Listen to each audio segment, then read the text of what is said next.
Picture this, walking through the desert, no water to drink, no shade, just heat and dust. Now imagine finally finding water after 3 days of thirst and discovering you cannot drink it. This is the moment when the people following Moses learned something important in the wilderness: trust in their God. The sea had just closed behind them. The army of Pharaoh was gone. For the first time in generations, Israel was free. People were singing, tambourines were shaking, children were laughing. Freedom felt amazing, but freedom also came with something new: the wilderness. The people began moving into the desert.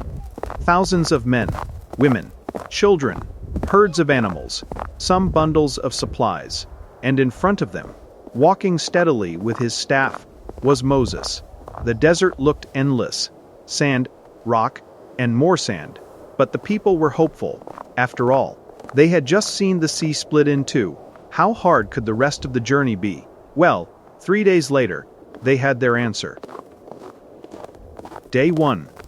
The water skins were still half full. Day 2. People started counting the drops. Day 3.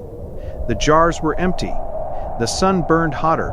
Children began asking the same question over and over. "Mom, do we have water?" Parents tried to stay calm. But when thousands of people are thirsty, calm becomes difficult. Some began whispering, others began complaining, and eventually, everyone started looking at the same person, Moses. You can almost hear the conversations. "See this great leader we have here. He walked us straight into the desert with no plans. Maybe Egypt was not so bad." Soon, people began to faint for thirst. It did not take long before the whispering turned into loud voices, and then someone shouted, "Water, come over here." In the distance, they saw it, a pool, water shining under the desert sun. Hope returned instantly. People started running. Children ran ahead. Men rushed forward. Women lifted their jars. They said, "Finally, we have water." They knelt down quickly, cupped their hands, and drank, and then they spit it out.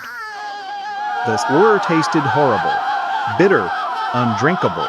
The place was called Marah, and the name meant exactly that: bitter. Now imagine the scene. 3 days thirsty, finally find water, and the water is worse than no water at all. The complaints exploded. The crowd gathered around Moses. "What are we supposed to drink? Did you bring us out here to die?" Great plan, Moses. Leadership in the wilderness was not easy. So Moses did the one thing a leader of God's people must do. He prayed. God showed Moses a tree, or a branch. Scripture does not make a big dramatic scene about it. Just a simple instruction. Take the wood, throw it into the water. Moses obeyed God's command. Now imagine standing there watching this. Thousands of thirsty people, watching Moses walk toward the bitter water, holding a piece of wood. Some people probably whispered, "Is he serious? Is he mocking us?" Moses threw the wood into the water. The surface rippled, the water shifted, and slowly, something changed. Someone stepped forward, carefully, scooped some water, and tasted it work. This time, it was sweet. Suddenly, the mood changed. People rushed forward again. Children filled jars. Families drank deeply. The same water that had been bitter was now life-giving. God had turned the bitter water sweet. But this moment was not just about water. It was about trust. God told them something important that day. If they listened, if they followed him, he would take care of them.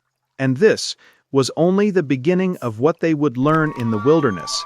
Because miracles do not just happen in moments of victory, like the Red Sea. Sometimes, they happen even when all hope is lost. Think about it. 3 days without water, fear rising, people complaining. And right there, God was already preparing the answer. Maybe that is how it works in our lives too. Sometimes, the situation looks bitter until God changes it. If you enjoyed this story and want to see more dramatic Bible journeys like this, like the video, comment what part of the story surprised you the most.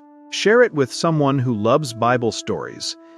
And make sure you subscribe to the channel, because the journey through the wilderness is just getting started, and the next miracle is even bigger.